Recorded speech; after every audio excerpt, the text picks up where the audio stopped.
Hello students, welcome back to my YouTube channel. So बच्चे let's start next topic which is average velocity and average speed. So इस lecture ਦੇ अंदर ਅਸੀਂ सिर्फ speed बारे पढ़ांगे, ठीक है? So बच्चे ध्यान ਨਾਲ देखो speed की आ speed the distance traveled by a body per unit time is known as a speed of a body. ठीक है, जिन्ना डिस्टेंस कवर किया जाता है एक बॉडी के द्वारा उन्होंने असी की बोल दिंने आ स्पीड बोल दिंने आ। सब तो पहला तो बच्चे थानू कॉन्सैप्ट क्लीयर होना चाहिए आ डिस्टेंस की आ और डिसप्लेसमेंट की आ। अगर तुसी हले तक डिस्टेंस और डिसप्लेसमेंट दे विच डिफरेंस नहीं जानते तो एक बार वो वाली वीडियो ज़रूर देख लेना, ठीक है। सो स्पीड की आ जो एक डिस्टेंस पर्टिकुलर डिस्टेंस कवर किया जाता है पर्टिकुलर टाइम के अंदर उन्होंने असी स्पीड कह दें। सो स्पीड का फॉर्मूला क्या आएगा, distance travel by a particle divided by time taken, या सिंपल भी लिख सकते हैं distance divided by time. Clear हो गया, ठीक है। सो ये यूनिट्स की होंगे बच्चे, जो डिस्टेंस है, ठीक है, जिन्ना तुसी डिस्टेंस कवर किया CGS सिस्टम दे विच उन्होंने मैजर किया जाता सेंटीमीटर्स दे विच और टाइम नू मैजर किया जाता है सैकेंड्स दे विच। सो साडा SI यूनिट की आ जाएगा सेंटीमीटर पर सैकेंड। क्लीयर हो गया। सिमिलरली अगर असी SI यूनिट निकालते हैं, अगर SI यूनिट की गल करते हैं बच्चे डिस्टेंस नू मैजर किया जाता मीटर्स दे विच और टाइम नू मैजर किया जाता सैकेंड्स दे विच। सो साडा आ गया आंसर मीटर पर सैकेंड, या तुसी S नू उपर लैके जाओगे तो -1 आ जाएगा। क्लीयर हो गई इन्नी चीज़, ठीक है। ये हो गए तुहाडे SI यूनिट। नैक्सट आ डिमेंशियो फॉर्मूला। डिमेंशियो फॉर्मूला तो बच्चे आप फर्स्ट यूनिट के अंदर भी कर चुके हैं। जो स्पीड हुंदा आ की आ तुहाडा डिस्टेंस डिवाइडेड बाय टाइम है। डिस्टेंस नू काहदे विच मैजर किया जाता है, लेंथ दे विच और टाइम नू T दे विच। सो साडा आ गया लेंथ LT-1। एनी चीज़ क्लीयर होगी बच्चे, डिमेंशियो फॉर्मूला क्लीयर है। नेक्स्ट देखो the speed of vehicle like car buses etcetera it is expressed in kilometre और किलोमीटर पर आवर, ठीक है बच्चे। सो किलोमीटर पर आवर इस तरीके ना भी लिख सकते हैं, अगर H नू ऊपर लेके जावांगे तो H-1 हो जाएगा, ठीक है। सो दोनों यूनिट्स सेम आ, ये नहीं है कि दोनों च फर्क है, दोनों ही यूनिट्स सेम आ, ठीक है। जिन्ने भी बच्चे आप स्कूटर मोटरसाइकिल एक्सैक्ट्रा आप जो भी चला रहे हैं, ईवन अगर तुसी स्कूटीज़ वगैरह चला रहे हैं, कोई बाइक चला रहे हैं, कोई कार चला रहे हैं, तो जी आप स्पीड आ किलोमीटर पर आवर दे विच मैजर करते हैं। क्लीयर हो गया बच्चे। बहुत सारे बच्चे नुमैरिकल्स जो करते हैं तो ऑलवेज पूछते हैं कि मैम तुसी हमेशा 5/18 के नाल ही मल्टीप्लाई क्यों किया, conversion of kilometre into metre per second. ध्यान ना देखो बच्चे, 1 किलोमीटर डिवाइडेड बाय 1 आवर है, ठीक है। 1 किलोमीटर दे विच किन्ने मीटर्स होंदे आ 1000। सो असी लिख दिता 1000 मीटर डिवाइडेड बाय 1 आवर दे विच किन्ने सैकेंड्स होंदे आ 3600। हाउ इट्स 36, 1 घंटे दे विच 60 मिनट्स और 60 मिनट्स दे विच 60 मिनट मतलब 1 मिनट दे विच 60 सैकेंड्स। जीरो ना जीरो कैंसिल, आ वाली जीरो ना आ वाली जीरो कैंसिल, ठीक है। दैन 5 2 5 ज़ा 2 3 ज़ा आ गया साडा आंसर 5 डिवाइडेड बाय 18, ठीक है। सो असी काहदे विच कन्वर्ट करके हटिया मीटर पर सैकेंड के अंदर। इन्नी चीज़ होगी बच्चे क्लीयर। सो साडियां किन्ने तरह दी स्पीड हो सकदियां। Number 1 is a uniform speed. Uniform speed बच्चे की चीज़ हुंदी आ, अ पार्टिकल और a body is set to be moving in uniform और कॉन्सटेंट स्पीड। यूनीफॉर्म का मतलब होंदा जो तुहाडी कोई वैल्यू चेंज नहीं हो रही, कॉन्सटेंट का मतलब होंदा कि एक ही वैल्यू रहिंदी आ। मान लो तुसी स्कूटी मोटरसाइकिल चलाना स्टार्ट किया, ठीक है, तुहाडी स्कूटी और बाइक की जो एक पर्टिकुलर वेलोसिटी आ, मान लो तुसी स्कूटी 40 किलोमीटर पर आवर दे नाल चला रहे हैं बच्चे। तुसी सारे ऑलमोस्ट तुहाडे विचों सारे बच्चे स्कूटी तो चलाई लैंदे, अगर नहीं चलाते तो पेरेंट्स कोई फादर कोई ब्रदर तो चला ही लैंदा। तुसी देखिया होना मोटरसाइकिल के अगे एक छोटा जिहा स्पीडोमीटर हुंदा आ, जिते एक सूई घूमदी है जिहड़ी तुहानूं स्पीड दसदी है कि तुसी 40 किलोमीटर 40 की स्पीड ते जा रहे हैं, 50 की स्पीड ते जा रहे हैं कि किन्नी दी स्पीड ते जा रहे हैं, ठीक है। जदों वो वाली स्पीड बिल्कुल कॉन्सटेंट हो जाए, मान लो तुसी हाईवे के उपर जिहड़ा है अपना बाइक चला रहे हैं और तुहाडी स्पीड 40 किलोमीटर पर आवर आ, तुसी अपनी स्पीड 40 दे नाल अपनी स्कूटी चला रहे हैं। If it travel equal distance in equal interval of time, equal time दे उपर उन्हें इक्वल डिस्टेंस कवर किया, उन्होंने असी बोल दिंने आ uniform speed. However small their interval of time may be. So आ लाइन लिखने की जरूरत नहीं है, सिर्फ इत्थे तक लर्न कर लो, ठीक है। ਜਦੋਂ equal distance equal interval of time, equal interval ਮਤਲਬ ਸੇਮ ਟਾਈਮ ਦੇ ਅੰਦਰ ਜਿਹੜਾ ਤੁਸੀਂ ਡਿਸਟੈਂਸ ਕਵਰ ਕੀਤਾ, ਇੰਨੀ ਚੀਜ਼ ਹੋ ਗਈ ਕਲੀਅਰ। ਸੋ ਇਹਨੂੰ ਸਮਝਾਉਣ ਦੇ ਲਈ ਮੈਂ ਤੁਹਾਨੂੰ ਐਗਜ਼ਾਮਪਲ ਦੱਸਦੀ ਹਾਂ। ਮੰਨ ਲਓ ਤੁਸੀਂ ਗੁਰਾਇਆਂ ਤੋਂ ਜਲੰਧਰ ਜਾ ਰਹੇ ਹਾਂ, ਠੀਕ ਹੈ। ਅਸੀਂ ਇਹਨੂੰ 4 ਪਾਰਟਸ ਦੇ ਵਿੱਚ ਡਿਵਾਈਡ ਕਰ ਦਿੱਤਾ। ਪਹਿਲਾ ਜਿਹੜਾ ਫਸਟ ਪਾਰਟ ਆ ਤੁਸੀਂ 1 ਘੰਟੇ ਦੇ ਵਿੱਚ ਕਵਰ ਕੀਤਾ, ਦੂਸਰਾ ਪਾਰਟ ਵੀ 1 ਘੰਟੇ ਦੇ ਵਿੱਚ ਕਵਰ ਕੀਤਾ। ਮੰਨ ਲਓ, ਮੰਨਣ ਲਈ ਕਿਹਾ ਆ ਗੁਰਾਇਆਂ ਤੋਂ ਲੈ ਕੇ ਜਲੰਧਰ ਤੱਕ 20 ਕਿਲੋਮੀਟਰ ਆ, ਮੰਨ ਲਓ, ਠੀਕ ਆ। ਇਹਦਾ ਮਤਲਬ ਅਸੀਂ 4 ਪਾਰਟਸ ਦੇ ਵਿੱਚ ਡਿਵਾਈਡ ਕੀਤਾ, ਅਸੀਂ ਡਿਵਾਈਡ ਕਰ ਦਿੱਤਾ 5 ਕਿਲੋਮੀਟਰਸ। ਪਹਿਲੇ 5 ਕਿਲੋਮੀਟਰਸ ਵੀ ਤੁਸੀਂ 1 ਘੰਟੇ 'ਚ ਕਵਰ ਕੀਤਾ, ਅਗਲਾ 5 ਕਿਲੋਮੀਟਰ ਵੀ 1 ਘੰਟੇ 'ਚ ਕਵਰ ਕੀਤਾ, ਥਰਡ ਵੀ 5 ਕਿਲੋਮੀਟਰ ਜਿਹੜਾ ਪਾਰਟ ਆ ਉਹ 1 ਘੰਟੇ 'ਚ ਕਵਰ ਕੀਤਾ। ਇਹਦਾ ਮਤਲਬ 4 ਪਾਰਟਸ ਸੀ, ਸਾਰੇ 5 ਕਿਲੋਮੀਟਰ ਸੀ, ਅਤੇ ਹਰ ਵਾਰੀ ਟਾਈਮ ਵੀ ਕਿੰਨਾ ਲੱਗਿਆ 1 ਆਰ। ਜਦੋਂ ਸੇਮ ਟਾਈਮ ਔਰ ਸੇਮ ਡਿਸਟੈਂਸ ਕਵਰ ਕਰ ਰਹੇ ਹੋਵੋ ਉਹਨੂੰ ਅਸੀਂ ਬੋਲ ਦਿੰਦੇ ਹਾਂ ਯੂਨੀਫਾਰਮ ਸਪੀਡ। ਬੱਚੇ ਆ ਚੀਜ਼ ਕਲੀਅਰ ਹੋ ਗਈ ਸਭ ਨੂੰ। ਸੋ ਉਹਨਾਂ ਨੇ ਐਗਜ਼ਾਮਪਲ ਵੀ ਦਿੱਤੀ ਹੋਈ ਆ। Suppose a train is travelling on a straight track. ਮੰਨ ਲਓ ਅਸੀਂ ਟ੍ਰੇਨ ਚਲਾ ਰਹੇ ਹਾਂ ਔਰ ਬਿਲਕੁਲ ਸਟ੍ਰੇਟ ਟਰੈਕ 'ਤੇ ਚੱਲ ਰਹੀ ਆ। Let it cover 5 minute in every second. ਹਰ 1 ਸੈਕਿੰਡ ਦੇ ਵਿੱਚ ਉਹ 5 ਮੀਟਰ ਜਿਹੜਾ ਆ ਡਿਸਟੈਂਸ ਕਵਰ ਕਰਦੀ ਆ, ਠੀਕ ਹੈ। Then the train is set to be moving with uniform speed. So ਅਸੀਂ ਉਸ ਟਾਈਮ ਕਹਿ ਦਾਂਗੇ ਕਿ ਜਿਹੜੀ ਤੁਹਾਡੀ ਟ੍ਰੇਨ ਆ ਉਹ ਯੂਨੀਫਾਰਮ ਸਪੀਡ ਦੇ ਅੰਦਰ ਚੱਲ ਰਹੀ ਆ। ਕਲੀਅਰ ਹੋ ਗਈ ਬੱਚੇ ਇੰਨੀ ਚੀਜ਼। ਨੈਕਸਟ ਦੇਖੋ ਐਵਰੇਜ ਸਪੀਡ। ਹੁਣ ਦੇਖੋ variable speed. Variable speed, variable ਦਾ ਮਤਲਬ ਕੀ ਆ, ਕੋਈ ਚੀਜ਼ ਵੇਰੀ ਕਰ ਰਹੀ ਆ, ਠੀਕ ਆ।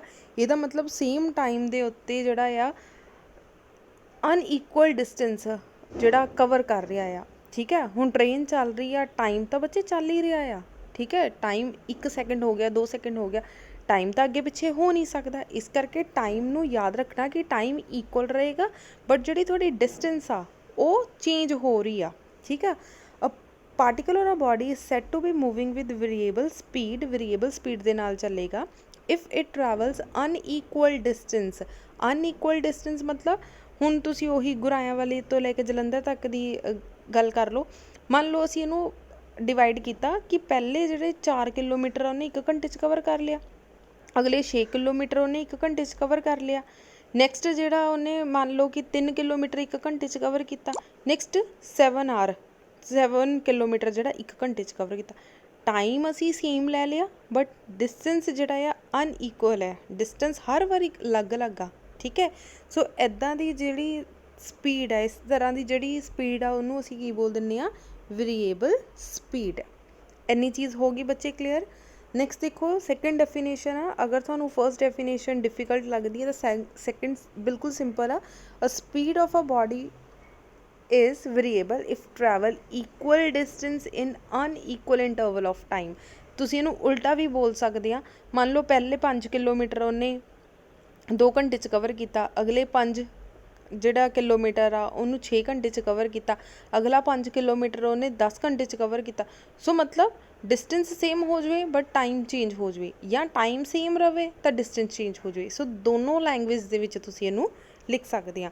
ਬਟ ਯਾਦ ਰੱਖਣਾ ਬੱਚੇ, ਪੇਪਰ ਵਿੱਚ ਤੁਸੀਂ ਸਿਰਫ ਇੱਕ ਡੈਫੀਨੇਸ਼ਨ ਲਿਖ ਕੇ ਆਣੀ, ਤੁਸੀਂ ਉੱਥੇ ਔਰ ਪਾ ਕੇ ਨਹੀਂ ਲਿਖ ਕੇ ਆ ਸਕਦੇ।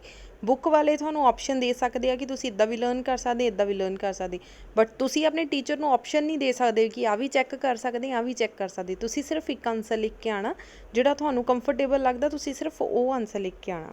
ਕਲੀਅਰ ਹੋ ਗਈ। ਸੋ ਇਸੇ ਤਰ੍ਹਾਂ ਬੱਚੇ ਆਹ ਐਗਜ਼ਾਮਪਲ ਦਿੱਤੀ ਹੋਈ ਹੈ ਕਿ ਟ੍ਰੇਨ ਜਿਹੜੀ ਆ ਸਿੰਪਲ ਇੱਕ ਬਿਲਕੁਲ ਸਟ੍ਰੇਟ ਪਾਥ ਜਿਹੜਾ ਟਰੈਕ ਜਿਹੜਾ ਕਵਰ ਕਰ ਰਹੀ ਆ। It cover 5 minute in a first second. ਪਹਿਲੇ ਸੈਕਿੰਡ 'ਚ ਉਹਨੇ 5 ਮਿੰਟ ਕਵਰ ਕੀਤੇ। Next 7 metre in a second ਮਤਲਬ ਕਿ ਅਗਲੇ 1 ਸੈਕਿੰਡ ਦੇ ਵਿੱਚ ਉਹਨੇ 7 ਮੀਟਰ ਕਵਰ ਕੀਤੇ।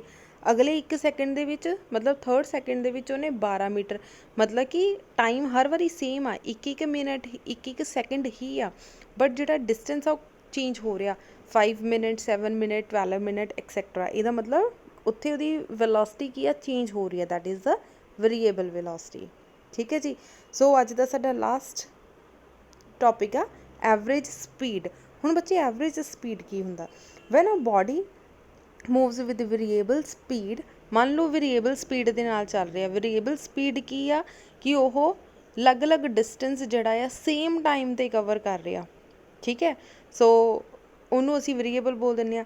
Then the average speed of the body is defined as, बच्चे तुसी डायरैक्ट इत्थों भी लिख सकते हैं, ठीक है। Average speed of a body is defined as the ratio of total distance travelled by the body, ठीक है।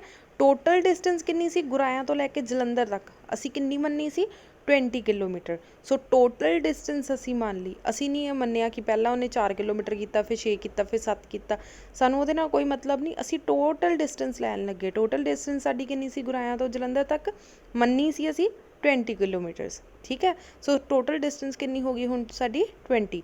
To the total time taken, कितना टाइम लग्या उन्होंने, ठीक है, गुराया तो जलंधर जाण विच उन्होंने टोटल टाइम कितना लग्या। मान लिया असी मान लैंदे आ कि उन्होंने लग्या उन्होंने लग्या 4 घंटे, ठीक है। टोटल 4 घंटे लगे उन्होंने इत्थों एक पॉइंट तो दूसरे पॉइंट तक जाण दे लई, ठीक है। असी टोटल डिस्टेंस देखिया और टोटल टाइम देखिया। इन्नी चीज़ क्लीयर होगी बच्चे। हुण देखो, let x be the distance travel by a body in time t. मान लिया टी टाइम के अंदर उन्हें एक्स डिस्टेंस कवर किया, एक्स डैश डिस्टेंस कवर किया उन्हें टी डैश दे विच। सो स्मॉल डिस्टेंस कितना आएगा, ठीक है। स्मॉल डिस्टेंस और स्मॉल टाइम नू किद्दां करदे आ बच्चे, डेल्टा का मतलब हुंदा आ स्मॉल। इन्नी चीज़ क्लीयर होगी। डेल्टा डेल्टा जिद्दां ट्रायंगल बनाने आ तुसीं 9th 10th दे विच बच्चे ट्रायंगल का साइन बनाते सी, इनू बोलते हैं डेल्टा। ये ट्रायंगल नहीं आ, दिस इज़ डेल्टा। डेल्टा का मतलब हुंदा आ स्मॉल। सो असी स्मॉल टाइम निकालन लगे हैं।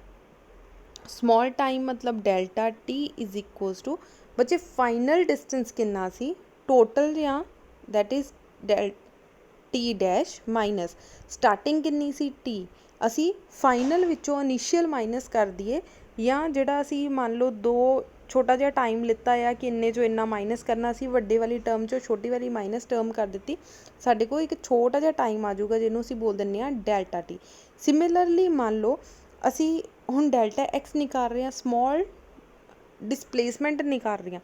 मान लो बच्चे गुराया तो लैके जलंधर तक फगवाड़ा भी आंदा आ, ठीक है। फगवाड़े नूं असी की कीता, मान लो असी सिर्फ उन्ने पोर्शन की गल करन लगे हैं, that is x dash minus x, ठीक है। सिर्फ फगवाड़े की असी स्टार्टिंग पॉइंट विचों लास्ट वाला पॉइंट जिहड़ा आ माइनस कर दिता, वो साडा स्मॉल डिस्टेंस आ जाएगा, दैट इज़ डेल्टा एक्स।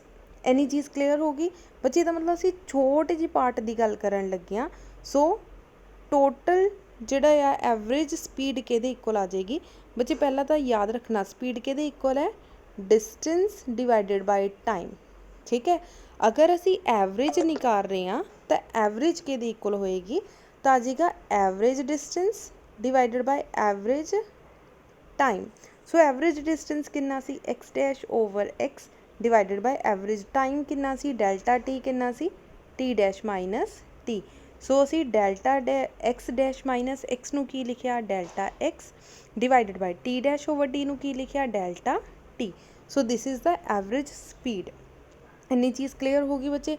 कई बार MCQs या filling the blank true false दी फॉर्म दे विच आ जाता है कि speed is a scalar quantity और a vector quantity. It is a scalar quantity.